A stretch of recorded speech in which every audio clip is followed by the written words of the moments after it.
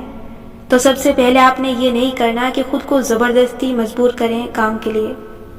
نہیں, اپنے آپ کو کوسنا نہیں ہے, خود پہ سخت نہیں ہونا. ہو جاتا ہے, ایسے سب کے ساتھ ہوتا ہے.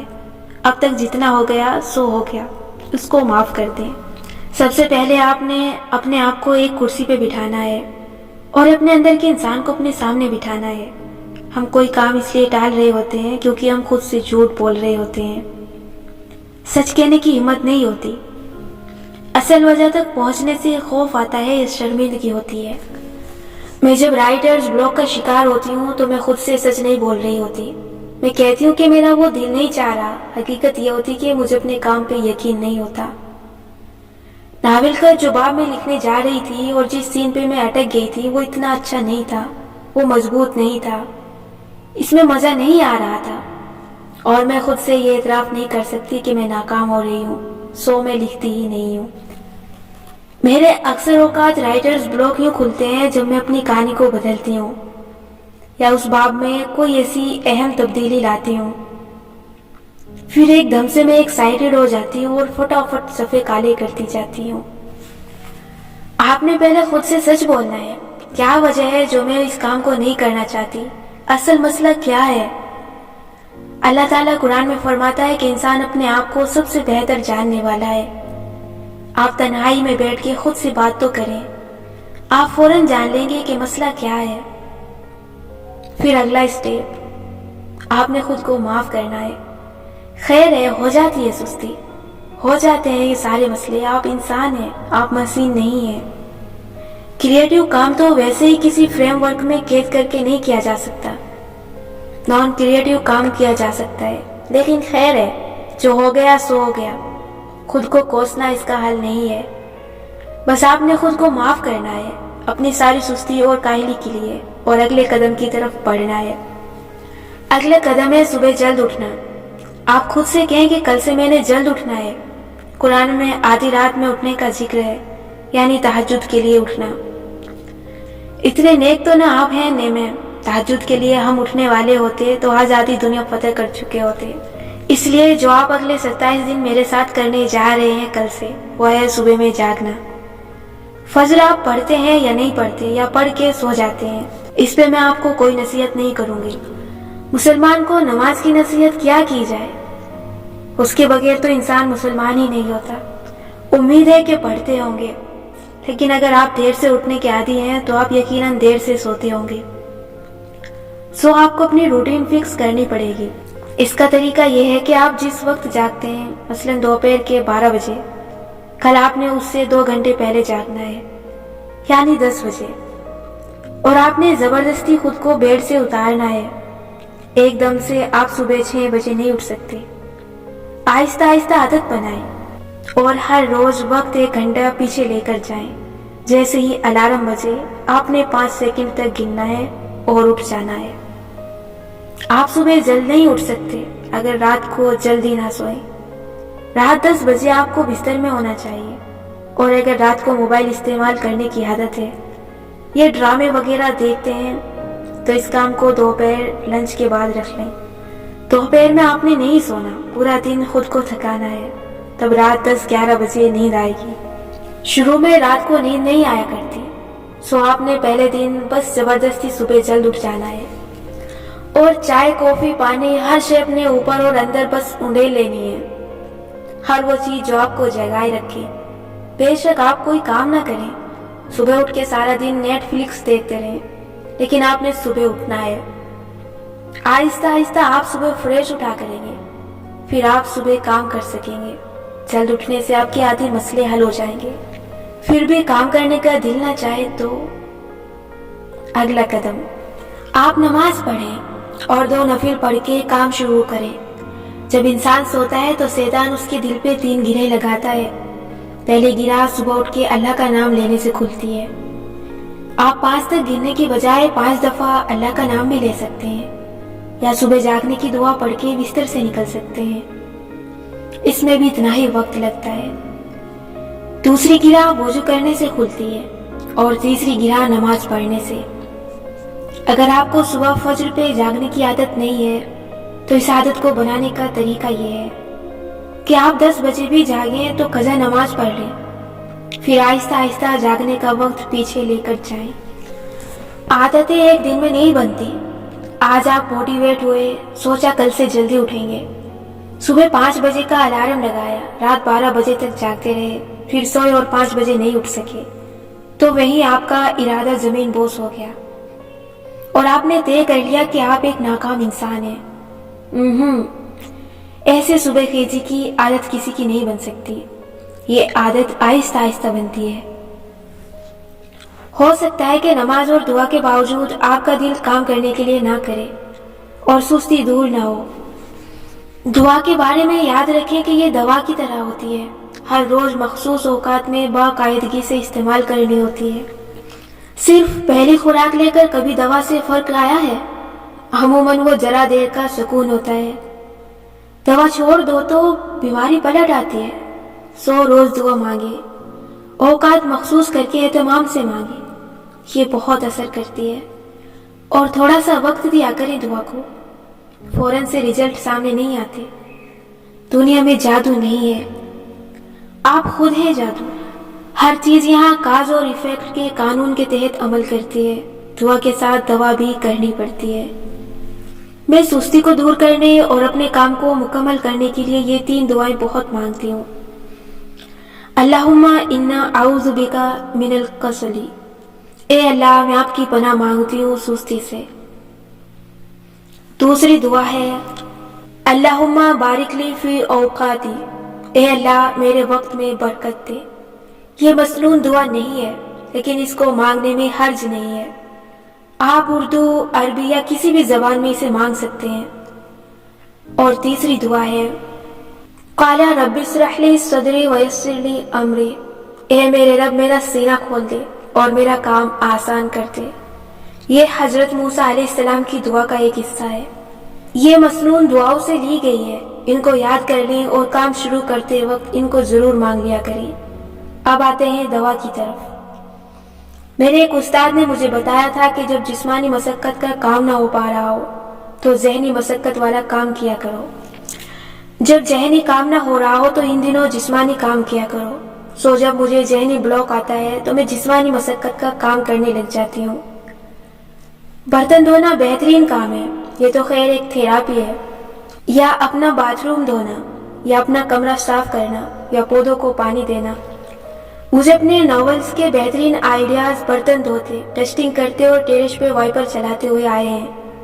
صرف صبح اٹھنا فائدہ مند نہیں ہے، یہ بھی اہم ہے کہ آپ کیسے جاگتے ہیں۔ آپ کی ایک مارننگ روٹین ہونی چاہیے۔ میں کئی برس تک صبح جلد اٹھتی تھی، پھر 2-3 سال کے لیے میں شدید ڈپریشن میں چلی گئی تو میں دیر سے جاگنے لگی۔ جب میں واپس اپنی صبح کی روٹین پائی تو میں نے صبح کرنے کا پہلا کام وہ طے کیا جو مجھے خوشی دیتا تھا، جیسے کافی کے ساتھ کتاب پڑھنا۔ سو میں صبح جاگنے کے لیے ایکسائٹیڈ ہوتی تھی، سر پہ بوجھ نہیں ہوتا تھا۔ میں صبح اٹھتی اور فریش ہو کے کافی کے ساتھ تھوڑی دیر کے لیے ریڈنگ کر لیتی، پھر اپنے دن کا آغاز کرتی۔ ایک بات یاد رکھیں، صبح اٹھ کے آپ نے اسکرین کا لمبا استعمال نہیں کرنا، اسکرین سے خود کو دور رکھنا ہے۔ میسیجز چیک کیے، اسٹوریز دیکھ لی، بہت ہے۔ جتنا زیادہ آپ صبح اسکرین دیکھیں گے آپ کا ذہن ریلیکس حالت میں چلا جائے گا، آپ کی تخلیق صلاحیت مر جائے گی اور آپ سستی کا شکار ہو جائیں گے۔ فون آپ نے اس وقت دیکھنا ہے جو سستانے کا وقت ہے، یعنی صبح اٹھ کے ڈرامے نہیں دیکھنے لگ جانا۔ ہم پروکریسٹینیٹ کرتے ہوئے اصل میں کس چیز کو ٹال رہے ہوتے ہیں؟ صرف اس کام کو نہیں بلکہ اس کام کو شروع کرنے کے عمل کو۔ آپ نے نوٹ کیا کہ جس دن ہم اس کو شروع کر لیتے ہیں ہم بہت مزے سے اس کو اینڈ بھی کر لیتے ہیں، بس ایک شروع کرتے ہوئے موت پڑتی ہے نا؟ تو اب آپ نے وہی موت نہیں پڑنے دینی۔ آپ نے سستی اور کام کے پہلے قدم کے درمیان فاصلے کو کاٹنا ہے۔ کیسے؟ میں نے میل رابنس سے سنا تھا کہ اس کا طریقہ یہ ہے کہ اپنے آپ کو بتائیں کہ بس میں 5 منٹ کے لیے یہ کام کروں گا، پھر چھوڑ دوں گا۔ لمبا چوڑا کام کرنے کے بجائے صرف 5 منٹ کے لیے کام کرنے پہ خود کو مجبور کریں۔ ایک دفعہ آپ نے کام شروع کر دیا تو آپ آخر تک جائیں گے، لیکن اگر آپ آج صرف 5 منٹ کے لیے بھی کام کر کے اٹھ جائیں تو بھی اچھا ہے۔ کم از کم ایک رکاوٹ آپ نے عبور کر لی۔ صبح جاگنے کے لیے اہم چیز ہے جلد سونا۔ آپ کو اگر جلد سونے کی عادت نہیں تو سونے سے پہلے خوب ساری واک کریں یا کسی کمرے کی صفائی کریں، جسمانی مشقت والے کام سے خود کو تھکائیں، اچھی نیند آئے گی۔ اگر آپ ہر روز سورج کو طلوع ہوتے نہیں دیکھتے، اگر آپ صبح کی تازگی میں باہر جا کے نہیں بیٹھتے، اگر آپ صبح کے جامنی آسمان تلے دعائیں نہیں مانگتے، تو آپ کی زندگی آہستہ آہستہ جنگ آلود ہونے لگے گی۔ آپ کو اس عمر میں کوئی کچھ کرنے پہ مجبور نہیں کر سکتا۔ اب نہیں کریں گے تو کب کریں گے؟ کتنا عرصہ مزید اپنی زندگی ضائع کریں گے؟ کل سے نہیں، آج سے، ابھی سے تبدیلی کے سفر کو شروع کرتے ہیں۔ الارم لگائیں اور 5 سیکنڈ کے اس دورانیے کو فتح کر لیں، پھر اللہ کا نام لیں اور اٹھ جائیں۔ اللہ کے نام کے ساتھ جو بہت مہربان ہے، بار بار رحم کرنے والا ہے۔ آج کی مشق، اپنے اگلے 24 گھنٹوں میں کرنے والے کاموں کی فہرست بنائیں۔ کچھ کام ارجنٹ ہوتے ہیں جنہیں کل کرنا لازم ہے، کچھ کام اہم ہوتے ہیں جو ارجنٹ نہیں ہوتے لیکن ان کو زیادہ دن تک ٹالا بھی نہیں جا سکتا، اور کچھ کام غیر اہم ہوتے ہیں جو فوری کرنے کی ضرورت نہیں۔ اگلے چند گھنٹے آپ نے اس فہرست کو بار بار دیکھنا ہے۔ سب سے پہلے ارجنٹ کام ختم کریں، پھر اہم کی طرف آئیں، اور اگر وقت بچ جائے تو غیر اہم کریں، لیکن آپ نے اپنے کل کے کام اسی ترتیب سے کرنے ہیں۔